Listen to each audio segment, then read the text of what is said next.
오늘 볼 말씀은 바로 넘겨볼게요. 창세기 31장 17절에서 21절까지의 말씀입니다. 창세기 31장 17절에서 21절까지의 말씀입니다.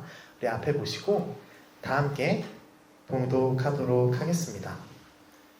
야곱이 서둘러서 자식들과 아내들을 낙타에 나누어 태우고 그가 얻은 모든 짐승과 그가 바단 아람에서 모은 모든 소유를 다 가지고서 가나안 땅에 있는 자기 아버지 이삭에게로 돌아갈 채비를 하였다. 라헬은 라반이 양털을 깎으러 나간 틈을 타서 친정집 수호신의 신상들인 드라빔을 훔쳐냈다. 그뿐만 아니라 야곱은 도망칠 낌새를 조금도 보이지 않은 채 아람 사람 라반을 속이고 있다가 모든 재산을 거두어 가지고 도망하였다. 그는 강을 건너서 길르앗 산간지방 쪽으로 갔다. 아멘. 우리 오늘은 하나님과 엮이는 가족이라는 제목으로 함께 말씀을 나누어 보려고 합니다. 여러분, 5월은 우리 지난주에 잠깐 이야기했던 것처럼 가정의 달입니다. 그래서 우리도 5월에는 가족에 대한 말씀을 함께 나누어 보면 좋겠다라는 생각을 했어요. 그래서 오늘은 특별히 이 제목에서 보이는 것처럼 하나님과 엮이는 가족에 대해서 함께 이야기를 나누어 보려고 해요. 엮이는 가족이 무엇인지는 설교를 이렇게 하면서 설명을 해드리도록 하겠습니다. 여러분은 가족들과 관계가 어떤가요? 좋아요. 제 생각에도 우리가 대체로 여기 있는 모임분들이 다 너무 가까운 사이이기 때문에 대체로 좋다라고 저도 생각을 하고 있었습니다. 그런데 우리 가족들 간의 관계가 항상 좋은가요? 아니요. 아까 은우가 기도에서도 이야기해 주었던 것처럼 가족이라서 항상 좋고 가족이라서 항상 행복한 그런 일은 아마 있지 않을 거예요. 우리는 놀랍게도 우리가 살면서 겪는 대부분의 갈등들을 가족 안에서 겪게 되죠. 예를 들면 밖에서 사람들을 대할 때는 정말 착한 사람들도 가족에게는 그렇게 친절하지 않은 경우를 우리는 종종 볼 수 있어요. 저도 약간 그런 것 같은데 옛날에는 이런 사람들을 방안퉁수라고 부르면서 방 안에서만 큰 소리 치는 사람들이 정말 많다라는 이야기를 했었죠. 그런 경우에 아니면 서로 의견 충돌이 있을 때 우리는 가족이어도 너무 밉고 꼴도 보기 싫을 때가 있어요. 우리가 가족들과 가장 많은 마찰을 겪는 것은 어떻게 보면 당연한 걸지도 몰라요. 아무래도 우리가 가장 많은 시간을 함께 보내기 때문이겠죠. 그리고 이런 가족 간의 갈등을 이유로 상담을 받으시는 경우도 정말 많다고 해요.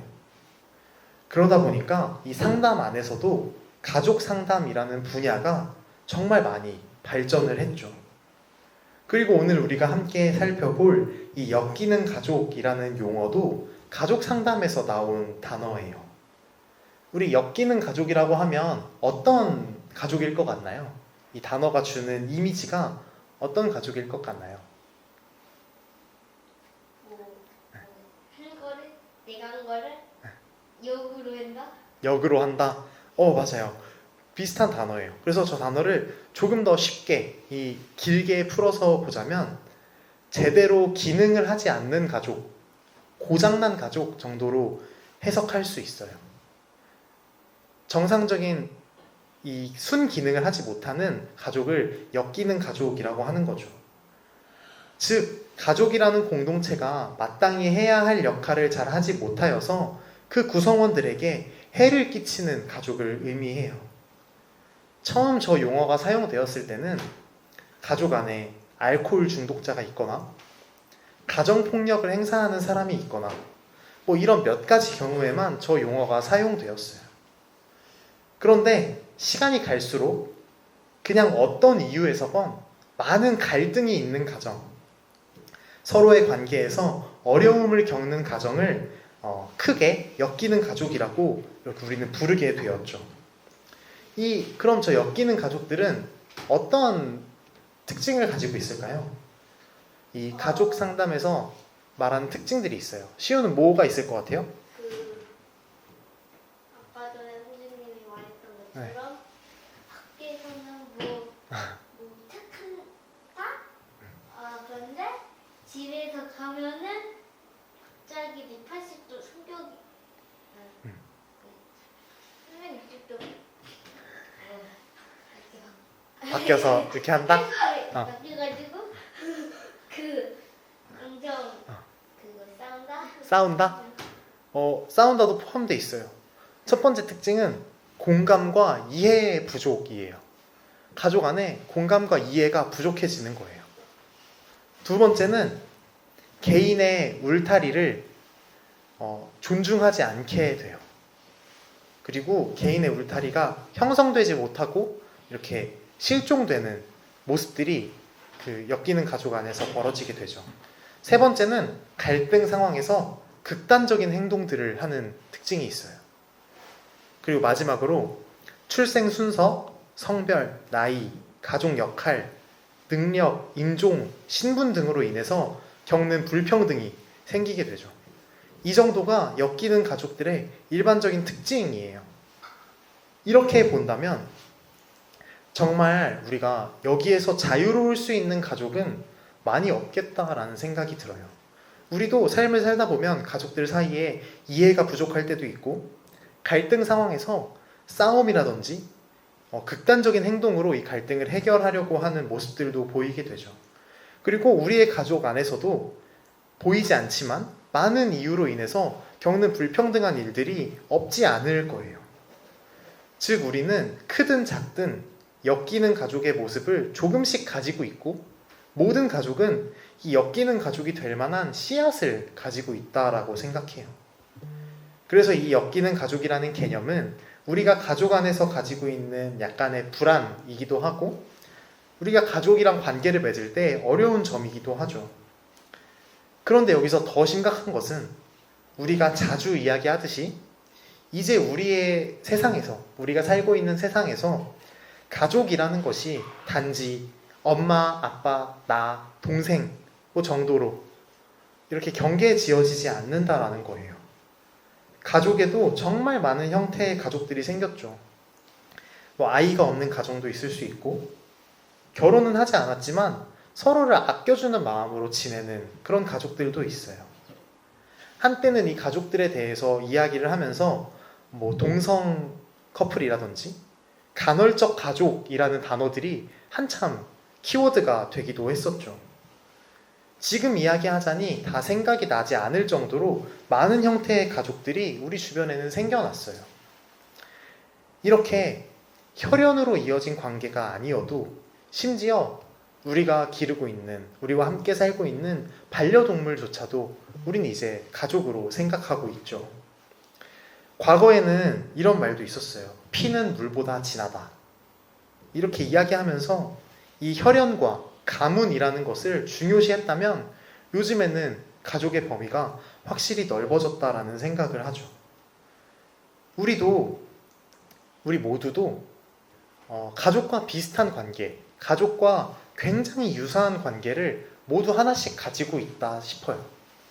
무슨 관계일까요? 바로 교회예요. 우리가 각자 교회를 어떻게 생각하고 있든지 우리는 이미 이 안에서 정말 가깝고 친밀한 관계를 맺고 있어요. 사실 우리는 함께 살고 있는 가족들을 제외하면 예를 들면 누가 있을까요? 할머니, 할아버지, 친척들 같은 경우에는 많이 만나도 한 달에 한 번, 행사가 있으면 한 달에 2번 정도 이렇게 볼까 말까 하죠. 한 달에 4번. 한 달에 4번. 그런 경우도 있어요. 지우랑 지우. 그쵸. 근데 지호랑 지우도 결국엔 우리가 같은 교회 안에 있기 때문에 이렇게 만나게 되는 것이죠. 은우가 이야기했던 것처럼 놀랍게도 우리는 같은 교회 안에 있음을 통해서 매주 모여서 서로의 안부를 나누고 정말 많은 시간들을 함께 보내게 돼요. 그리고 실제로 그런 생각들을 정말 많이 해요. 저는 이렇게 교회 안에서 보내는 시간들, 우리 지난주에도 은우시우 집에서 거의 10시가 다 돼서 집에 돌아갔던 것으로 기억하는데, 우리 모두가 정말 서로 많은 시간을 공유하고 있다는 것을 문득 깨달을 때가 정말 많이 있어요. 그리고 생각해보면 저 역시 어떤 가족, 친구들보다도 교회 안의 사람들과 물리적으로 훨씬 많은 시간과 정서적으로도 깊은 교감을 나누고 있다고 생각해요. 그리고 예수님 역시도 마가복음 3장의 말씀에서 하나님의 뜻을 행하는 사람들이 곧 형제, 자매고 어머니다 라고 이야기를 하세요. 하나님의 뜻을 행하는 사람들이 모여있는 곳을 우리는 교회라고 부를 수 있겠죠. 즉 예수님 역시도 이 교회 공동체를 가족과도 같이 생각하셨다라는 것을 우리는 알 수 있어요. 그런데 이 교회라는 것을 가족으로 생각한다면 이 안에도 엮이는 가족들의 모습들이 있다라는 것을 우리는 종종 깨닫게 되죠. 그리고 때로는 이렇게 깨닫는 것을 넘어서 몸으로 체감하기도 해요. 교회라는 곳에 엮이는 가족의 모습이 있다라는 것을 말이에요. 아까 이야기했던 그 엮이는 가족들의 특징들, 공감하지 못하고 서로를 이해하지 못하고 서로의 영역과 울타리가 존중되어지지 않고 갈등 상황에서 극단적으로 행동하고 여러 이유로 불평등이 있고, 이렇게 교회 안에도 엮이는 가족의 모습들이 생길 때가 있어요. 우리는 가족이 확대됨으로 인해서 더 풍성한 관계를 누리게 되었지만 한편으로는 거기에서 오는 어려움과 갈등도 있다는 것이죠. 그런데 놀랍게도 우리 가족, 우리 교회뿐만이 아니라 성경에도 말도 안 되는 엮이는 가족이 등장합니다. 그건 바로 야곱의 가족이에요. 오늘 우리가 함께 읽었던 말씀은 야곱이 자신의 외삼촌이었던 라반의 집에서 살다가 거기를 탈출하는 장면이에요. 탈출이라는 표현은 우리가 보통 어떨 때 쓰죠? 대부분 영화에서 창문 끼고 싹 하면서. 맞아요. 그리고 탈출은 해야 하는 분명한 이유가 있죠. 그리고 그 이유는 보통 좋은 이유는 아니겠죠. 이렇듯 야곱과 라반은 사이가 좋지 않았어요. 라반은 야곱에게 결혼을 시켜주겠다고 하고 사기를 쳐요. 야곱은 라헬이라는 사람이랑 결혼을 하고 싶었는데 라반이 그럼 7년을 내 밑에서 일해. 그러면 라헬과 결혼하게 해줄게 라고 했죠. 그래서 야곱은 7년을 일했어요. 그런데 정작 7년을 일하고 나니까 라반은 라헬이 언니보다 먼저 결혼을 할 수는 없어. 그러니 먼저 언니와 결혼을 하고 7년을 더 일하면 그때 라헬과 결혼하게 해줄게 라고 이야기를 하면서, 맞아요, 야곱의 노동을 14년 동안 이렇게 착취를 하게 된 것이죠. 14년이면 아직 은우와 시우의 나이보다도 더 긴 시간이에요. 두합치면 많죠. 그래서 야곱이 이런 라반의 행동, 라반의 사기 행위 때문에 이제 그곳을 떠나는 이야기가 오늘 우리가 읽은 말씀이에요. 오늘 우리가 읽은 말씀이 총 몇 절이었을까요? 4절. 정답은 5구절이었습니다. 그건 모를 수도 있어요. 근데 이 5절 짧은 말씀이지만 5절의 짧은 말씀에 들어있기에는 정말 많은 눈속임과 사기 행위가 이 안에 있어요. 먼저 19절에서 라헬은 라반의 물건을 훔쳐요. 그리고 20절에서 야곱은 라반을 속였죠. 그리고 21절에서 결국 모든 재산을 거두어서 도망치기까지 해요. 즉 라반은 야곱에게 사기를 쳤고 야곱과 라헬은 훔치고 달아나는 이 많은 범법 행위들이 야곱의 가정 안에서 이루어진 거예요. 게다가 야곱 역시도 이 사기에서 자유로울 수는 없어요. 야곱도 형이었던 에서를 속이고 이렇게 달아난 경력이 있었죠. 에서는 동생인 야곱을 죽이려고 했고요. 이렇게 야곱의 가족은 말도 안 되는 엮이는 가족이었던 거예요. 이 정서적인 부분에서 뿐만이 아니라 실제로 서로를 속이고 훔치고 죽이려고 할 정도로 말이에요. 게다가 야곱이라는 사람의 가족은 야곱과 라반 사이에서만 문제가 있던 것이 아니었어요. 야곱의 아내들이었던 아까 잠깐 이야기했던 레아와 라헬은 서로 끝없이 질투하고 다투죠. 그리고 그들을 통해 태어난 아들들은 아들들은 서로를 팔아 넘기고 하는 그런 끔찍한 일들을 저지르게 돼요. 그리고 야곱의 계보를 따라서 쭉 내려가다 보면 더 말도 안 되는 일들이 성경에는 가득 적혀 있어요. 그런데 그 말도 안 되는 역사를 따라 쭉 내려가다 보면 결국에 한 사람이 등장해요. 누구일까요? 야고보.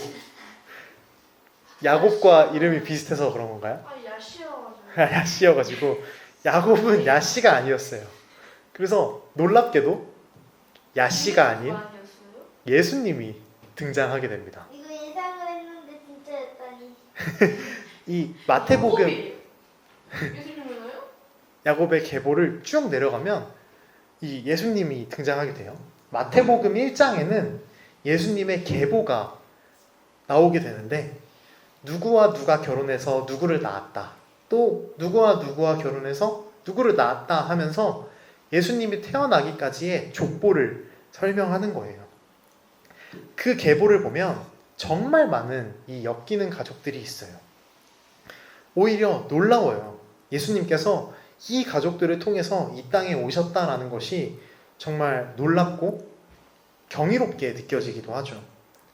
하나님은 즉 이 엮이는 가족들을 통해서 하나님의 뜻을 이루어 가신 거예요. 결국 하나님을 믿는 믿음 안에 있는 것이 그게 정말 중요하다라는 생각을 했어요. 모든 엮이는 가족이라고 다 하나님의 선함이 드러나는 것은 아니겠죠. 중요한 것은 하나님을 잘 믿는 것, 하나님을 잘 믿어서 갈등이 있을 때 그것을 하나님의 방식대로 평화의 방식으로 잘 해결해 나가는 것. 서로가 믿고 꼴보기 싫을 때도 그 사람을 무시하고 괴롭히는 것이 아니라 하나님께서 말씀하신 사랑으로 서로를 품어내려고 노력하는 것. 그것이 중요하다 싶어요. 야곱은 그렇게 했어요. 비록 갈등이 있고 어려움이 있었고 엮이는 가족 가운데 있었지만 끝없이 하나님을 만나고 하나님께 기도하고 하나님과 함께 하려고 노력했죠. 저는 우리에게도 그런 모습이 있으면 괜찮을 거라고 믿어요. 갈등 자체를 없앨 수 없고 우리 안에는 여전히 엮이는 가족의 모습들이 있겠지만 하나님 안에 있다면 또 하나님께서 주시는 양심과 매너를 우리가 품고 있다면 하나님께서 결국 우리가 생각하지도 못하는 놀라운 일들을 우리 가운데 하실 거라고 믿어요. 이건 교회 역시, 우리 교회 역시 마찬가지겠죠. 이 올리브 교회 안에서도 갈등이 있을 수도 있고 이 엮이는 가족, 엮이는 교회를 어떻게 해야 하나 싶을 때도 있을 거예요. 서로가 마음에 들지 않고 나는 이렇게 하고 싶은데 다른 사람들은 그렇지 않아서 속상할 때도 있을 수 있죠. 그래도 저는 우리가 하나님 안에 잘 있으면, 하나님을 믿는 믿음 안에 있으면 야곱의 가족을 통해 예수님이라는 큰 일을 해내신 그 하나님께서 우리를 통해 우리 각각의 가정과 교회를 통해 선하고 아름다운 일들을 이루어내실 거라고 생각해요. 우리 이제 설교가 거의 끝나가는데 우리 잠깐 영상 하나를 보면 좋겠어요.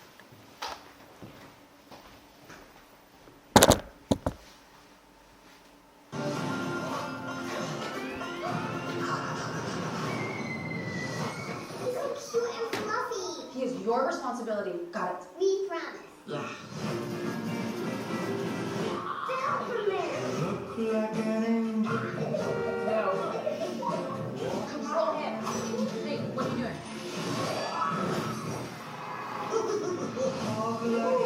No. Dogs on the table. You sure that's a dog? Yeah.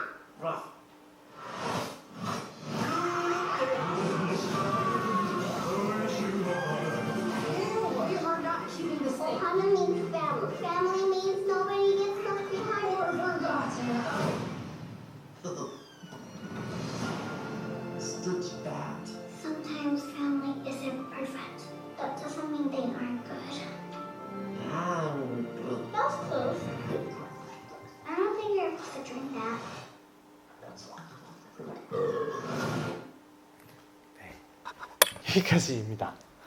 그래서 선생님 뭐 하신 거예요? 저도 아직 영화가 아직 개봉을 하지 않아서 뭘 마셨는지 아직 모르겠습니다. 저희는 맥주 어. 맛이 나는 이 디즈니에서 영화가 나오는데 스티치를 이제 실사화한 영화가 나오게 되고 우리가 방금 본 건 그 예고편이에요. 예고편 중간에 스티치가 이런 이야기를 해요.